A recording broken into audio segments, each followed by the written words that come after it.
হিঙ্গলগঞ্জের দিকে নজর রাখা যাক, সেখানে আবার বিজেপি নেতার বিরুদ্ধে পোস্টার। দেখুন, হিঙ্গলগঞ্জ বিধানসভার প্রাক্তন কনভেনার অভিজিৎ দাস তার নাম করে পোস্টার পড়েছে, কিন্তু কারা দিল পোস্টার আর ঠিক কি কি লেখা রয়েছে ওই পোস্টারে ছবি তো আমরা দেখালাম। জিয়াউল রয়েছে আমার সঙ্গে। জিয়াউল, যে পোস্টার পড়লো সেই পোস্টার কারা দিয়েছে বলে এখনো পর্যন্ত জানা যাচ্ছে? স্থানীয় বিজেপি নেতৃত্ব কি বলছে এবং কি অভিযোগে এই পোস্টার পড়েছে? দেখো, অভিযোগগুলো তোমাকে আগে বলি যে অভিজিৎ দাস থাকলে বিধানসভার ভোট বয়কট করতে হবে, এরকম একটা পোস্টার পড়েছে। অন্য পোস্টারে থাকতে চোর, এই অভিজিৎ দাস তিনি চোর অর্থাৎ, এবং বিজেপি এক হাতে করে শেষ করছে এই হিঙ্গলগঞ্জ ব্লক বা হিঙ্গলগঞ্জ বিধানসভা এলাকায়। এই ধরনের পোস্টার, একাধিক পোস্টার কিন্তু ছেয়ে গেছে একেবারে দুলদুলি, ইসপুর, হিঙ্গলগঞ্জের বিভিন্ন এলাকায়। কিন্তু এই যে নেতার নামে পোস্টার পড়েছে তার একদম স্পষ্ট দাবি যে তিনি কোনো দুর্নীতির সঙ্গে যুক্ত না, দুর্নীতি করেনি, সবটাই শাসক দল এই পোস্টার মেরেছে। তার কারণ 26-এ একদম স্পষ্ট যে শাসক দল তৃণমূল কংগ্রেস সেখানে হারছে বিশাল ব্যবধানে, ফলে তার জন্য এই পোস্টারিং করেছে। অন্যদিকে শাসক দলের বিধায়ক অর্থাৎ দেবেশ দাস তার স্পষ্ট দাবি যে সবটাই নিজেদের মধ্যে গোষ্ঠীকন্দল, কে কোন পদ নেবে এই নিয়ে যেমন গন্ডগোল, অন্যদিকে যে বিধানসভা অনুযায়ী যে অর্থ আসে কেন্দ্র থেকে সেই টাকা সবটাই কে কত ভাগ নেবে এ নিয়ে নিজেদের মধ্যে গন্ডগোল, এবং তার জন্যই তারা পোস্টার মেরেছে। ফলে এ নিয়ে একটা রাজনৈতিক চাপানোতন শুরু হয়েছে হিঙ্গলগঞ্জ বিধানসভা এলাকায়। এসব একটা চক্রের মধ্যে কাজ করছে। এরা তৃণমূলের লোকজন, আর এরা রাজনৈতিকভাবে আমাদের সঙ্গে প্রতিযোগিতা করে পারছে না, তাই এসব অপপ্রচার ছড়াচ্ছে। আমাদের বিজেপির মধ্যে এরকম কোনো গোষ্ঠীকন্দল এরকম কিছুই নেই, এটা তৃণমূলেরই কাজ। অভিজিৎ বাবু তৃণমূলের দিকে যে তীরটা ছুঁড়ছেন সেটা শুনে উনি কি খুব স্বস্তি পাবেন?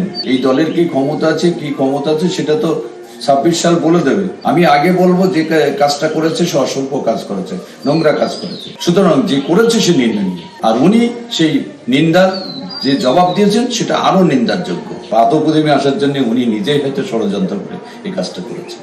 প্রাথমিকে 32,000 চাকরি বাতিল মামলা, 28 এপ্রিল মামলার মূল পর্বের শুনানি। বিচারপতি তপব্রত চক্রবর্তীর ডিভিশন বেঞ্চে শুনানি। আপনাদের জানিয়ে রাখবো, প্রাথমিকে 32,000 চাকরি বাতিল মামলা, 28 এপ্রিল মামলার মূল পর্বের শুনানি। বিচারপতি তপব্রত চক্রবর্তীর ডিভিশন বেঞ্চে শুনানি। আরো ডিটেল জানাবে এ বিষয়ে অর্ণব রয়েছে, প্রতিনিধি অর্ণব।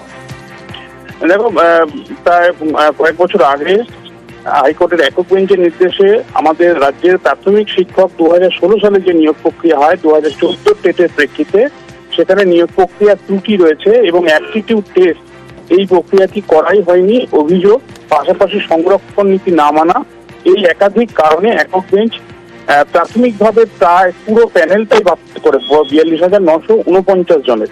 পরে দেখা যায় যে যারা যারা প্রশিক্ষিত তাদের ক্ষেত্রে এই অ্যাপটিটিউড টেস্টের নাম্বার আসুক বা না আসুক তাদের চাকরিতে এফেক্ট করছে না। সেই ওয়াইজ প্রায় 8,000 মতো চাকরি বেঁচে যায়, প্রায় 32,000 সামথিং বা 32,000 কাছাকাছি চাকরি বাতিল হয়। যদিও মামলাটি সুপ্রিম কোর্টে যায়, সেখান থেকে কলকাতা হাইকোর্টে ফিরে আসে এবং ডিভিশন বেঞ্চে বিচারপতি তৎকালীন সুব্রত তালুকদার ডিভিশন বেঞ্চ প্রাথমিকভাবে অন্তর্বর্তী স্থগিত দিয়ে যায় ওই চাকরি বাতিলের ওপর। এই মুহূর্তে এসএসসি 26,000 চাকরি বাতিলের পর এই প্রাথমিকের 32,000 চাকরির ভবিষ্যৎ কি হবে তাই নিয়ে কিন্তু চারিদিকে সিঁদুরে মেঘ। এই অবস্থায় বিচারপতি সৌমেন সেন কিছুদিন আগেই মামলা থেকে ব্যক্তিগত কারণে সরে দাঁড়ায়, মামলাটি যায় তপব্রত চক্রবর্তী ডিভিশন বেঞ্চে।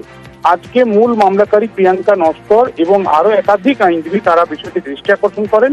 বিচারপতি তপব্রত চক্রবর্তী সপক্ষে মতামত জানার পর মূল পর্যায়ের শুনানির জন্য 28 এপ্রিল মামলাটি নির্দিষ্ট রাখেন। ওই দিন থেকেই মামলা শুনানি শুরু হবে, মূল পর্যায়ের শুনানি শুরু হবে। বেশ, অনেক ধন্যবাদ অর্ণব। আসি পরের খবরে। যোগ্য অযোগ্যদের তালিকা আজই কি যোগ্য অযোগ্য তালিকা প্রকাশের সম্ভাবনা?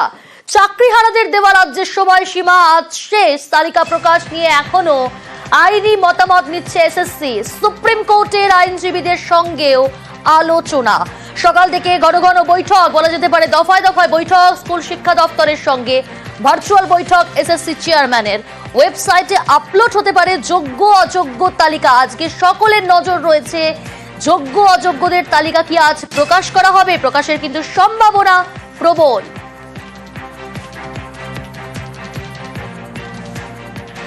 শিল্পায়নের সুখবর, শালবনীতে শেষ মুহূর্তের ব্যস্ততা, কারণ আজ দুপুরে জিন্দালদের পাওয়ার প্ল্যান্টের শিলান্যাস করবেন মুখ্যমন্ত্রী। 800 মেগাওয়াটের বিদ্যুৎ প্রকল্পের বাস্তবায়নের ফলে কর্মসংস্থানের আশায় স্থানীয় বাসিন্দারা এবং নিয়োগে স্থানীয়দের অগ্রাধিকার দেওয়ার দাবি। সরাসরি রয়েছে প্রতিনিধি সোমরাজ আমার সঙ্গে। সোমরাজ, শিল্পায়নে আজ সুখবর, মুখ্যমন্ত্রী মমতা বন্দ্যোপাধ্যায় শিলান্যাস করবেন এবং স্থানীয় বাসিন্দারা তাদেরকে নিয়োগ করা হবে এই আশাও তারা করছেন।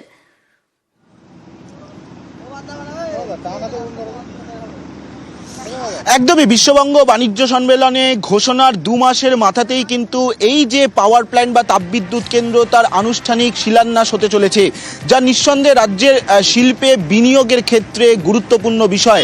তার কারণ মুখ্যমন্ত্রী মমতা বন্দ্যোপাধ্যায় বারবারই কিন্তু রাজ্যে যে বিনিয়োগের উপযুক্ত পরিবেশ রয়েছে, শিল্পক্ষেত্র থেকে শুরু করে ক্ষুদ্র মাঝারি শিল্প থেকে শুরু করে বৃহৎ শিল্প থেকে শুরু করে বিভিন্ন ক্ষেত্রে যে বিনিয়োগের পরিবেশ রয়েছে তা বারবার শিল্পপতিদের সামনে তুলে ধরেছেন। জিন্দাল গোষ্ঠীর যে 4100 একরেরও বেশি জমি রয়েছে, তার মধ্যে 1700 একরে দুটি পাওয়ার প্ল্যান্ট 800 মেগাওয়াটের মোট 1600 মেগাওয়াটের পাওয়ার প্ল্যান্ট তৈরি করা হবে। আগামী 4 বছরের মধ্যে এই পাওয়ার প্ল্যান্টের তৈরির কাজ শেষ হবে, তেমনটাই জিন্দাল গোষ্ঠী জানাচ্ছে। আর দুপুর 2টো নাগাদ মুখ্যমন্ত্রী মমতা বন্দ্যোপাধ্যায় আসবেন, এসে এই পাওয়ার প্ল্যান্টের আনুষ্ঠানিক শিলান্যাস করবেন। ইতিমধ্যেই তার প্রস্তুতি চলছে। আমি আমার চিত্র সাংবাদিক শুভ্র থেকে বলবো সেই ছবি দেখাতে। তুমি দেখতেই পাচ্ছ পাওয়ার প্ল্যান্টের বাইরে, অর্থাৎ যেখানে হ্যাঙ্গার করা হয়েছে, মোট 3টি হ্যাঙ্গার করা হয়েছে এই পাওয়ার প্ল্যান্টের উদ্বোধন অনুষ্ঠানকে কেন্দ্র করে, এবং তার প্রস্তুতি ইতিমধ্যেই চলছে। এখন ভেতরে নিরাপত্তার ব্যবস্থা যেহেতু আঁটোসাঁটো করা হচ্ছে, সেজন্য নিরাপত্তা চেকিং চলছে। কিন্তু অবশ্যই রাজ্যের শিল্পে বিনিয়োগের জন্য সুখবর, প্রায় 15,000 কোটি টাকা বিনিয়োগ করবে জিন্দাল গোষ্ঠী। বাণিজ্যের পাশাপাশি কর্মসংস্থান, কয়েক হাজার কর্মসংস্থান, স্বভাবতই খুশি। অনেক ধন্যবাদ সোমরাজ। রাজ্য সরকার সিদ্ধান্ত নেওয়ার পর, বাজেটে বরাদ্দ ঘোষণার পর তারপর দেখা যাচ্ছে ধীরে ধীরে ঘাটাল মাস্টার প্ল্যানের কাজ এগোচ্ছে। আরো এক ধাপ এগোলো এবার শিলাবতী নদীর খনন কাজ শুরুর বিজ্ঞপ্তি। কবে থেকে হবে খনন, কিভাবে, কোন জায়গা থেকে কাজ শুরু হবে, আমার সঙ্গে রয়েছেন সুকান্ত, বলতে পারবে সুকান্ত? দেখো অতনুদা, কয়েকদিন আগে আমরা দেখেছিলাম ঘাটাল মাস্টার প্ল্যানের ধাপে ধাপে কাজ শুরু হয়েছে। প্রথমত সুইলিশ গেট তৈরি কাজ শুরু হয়েছিল, তারপরে 5টি ব্রিজ অর্থাৎ সেতু নির্মাণের কাজ শুরু হয়েছিল, এবং ঘাটাল শহরে যে শিলাবতী নদীর গার্ডওয়াল সেই কাজও কিন্তু আস্তে আস্তে করে শুরু হতে চলেছে। এরপরে কিন্তু এক ধাপ আরো এগিয়ে গেল ঘাটাল মাস্টার প্ল্যানের জন্য যে নদী খনন, সেই নদী খনন ঘাটালের শিলাবতী নদীর নদী খনন হবে, তার জন্য কিন্তু টেন্ডার ঝুলে দেওয়া হয়েছে জেলা পরিষদে। এক কথায় ঘাটাল মাস্টার প্ল্যানের কাজ কিন্তু আস্তে আস্তে করে এগিয়ে চলেছে, এবং যার ফলে কিন্তু অনেক সমস্যাও যেমন রয়েছে। একদিকে ঘাটালের প্রচুর দোকানদানি রয়েছে, তারা কিন্তু চাইছেন তাদের পুনর্বাসনের ব্যবস্থা, কিন্তু ঘাটালের আম জনতা তারা কিন্তু খুশি, কারণ তারা বলছেন যে দীর্ঘদিনের এই অভিশাপ, সেই অভিশাপ থেকে রাজ্য সরকার তাদেরকে উদ্ধার করতে চলেছে। অর্থাৎ রাজ্য সরকার এই 500 কোটি টাকা বরাদ্দের পরে কিন্তু আস্তে আস্তে করে ঘাটাল মাস্টার প্ল্যানের কাজ কিন্তু এগিয়ে চলেছে। অতনুদা, ধন্যবাদ। এই পারের 12টি ওয়ার্ড ডুবে যায়, কোনো বছর আবার 4বার 5বার বন্যা হয়, যাতায়াত ব্যবস্থা পুরো বন্ধ। ওই পৌরসভা থেকে যেসব ডিঙি ফিঙি দেয় সেও টাইম টেবিলে, মানুষের চিকিৎসার অসুবিধা হয়, এত কিছু অসুবিধা হয়। আমাদের এবারে নদীতে যে 23 কিলোমিটার রাস্তাটি নদীটি খনন করা হবে, সেই খননটা করলে আমরা জানি যে নদী যদি খনন হয় তাহলে তার জলটা তাড়াতাড়ি নেমে যাবে। আর যদিও বা ছোটখাটো বন্যা হয়, বন্যাটা আমাদের এপারে বেশি দিন স্থায়ী হবে না, নদী দিয়ে জলটা নেমে যাবে। আশা করি বন্যা থেকে মুক্তি পাওয়া যাবে। আমরা 200 বছরের দোকান, আমরা রুজি রোজগার আছে, আর 10টা লোক কাজ করে, তারা কোথায় যাবে? আমাদের এই মুহূর্তে এখান থেকে কোনো রকমের করবো নি, অন্য ব্যবস্থা করবো না, বিকল্প ব্যবস্থা। হ্যাঁ করবো, প্রত্যেক আরো বাধা নেই আমাদের মাস্টার প্ল্যানে, কোনো বাধা নেই, কোনো ত্রুটি নেই, করুক, আমাদের দোকান বাঁচিয়ে বিকল্প ব্যবস্থা করুক। জায়গা ছাড়লে নদী খনন হলে আমাদেরকে জায়গা ছাড়তে হবে কেন, সেইটা প্রথম প্রশ্ন। যদি ছাড়তেই হয় আমরা কোথায় যাব? আমাদের তো এইটাই আমাদের সংসার চলে, পেট ভাতের ব্যবস্থা এইটা। আজ আমরা 100 বছর 90 বছর ধরে আমরা এখানে ব্যবসা করে আসছি, হুট করে বললেই কি আমরা ছেড়ে দেব? পুঁঠিবাজার তো অনেকটাই আমাদের কাছে হেরিটেজ। পুঁঠিবাজার আমাদের কাছে অনেক অতীতের স্মৃতি বহন করে আসছে, ফলে সেখানকার ব্যবসায়ীরা যাবেন কোথায়? তাই আমরা একটা আলাপ আলোচনা স্তরে রেখেছি যে ওখানে যতজন ব্যবসায়ী আছে তার তালিকা করা হোক, ওদের যদি আমরা আগামী দিনে রিহ্যাবিলেট করে দিই, তো তাই আমরা ঠিক করেছি যে কাছাকাছি আমাদের গভর্নমেন্ট ল্যান্ড যদি থাকে সেই জায়গা আমরা চিহ্নিত করে সেখানে আমরা মার্কেট তৈরির ব্যবস্থা করব।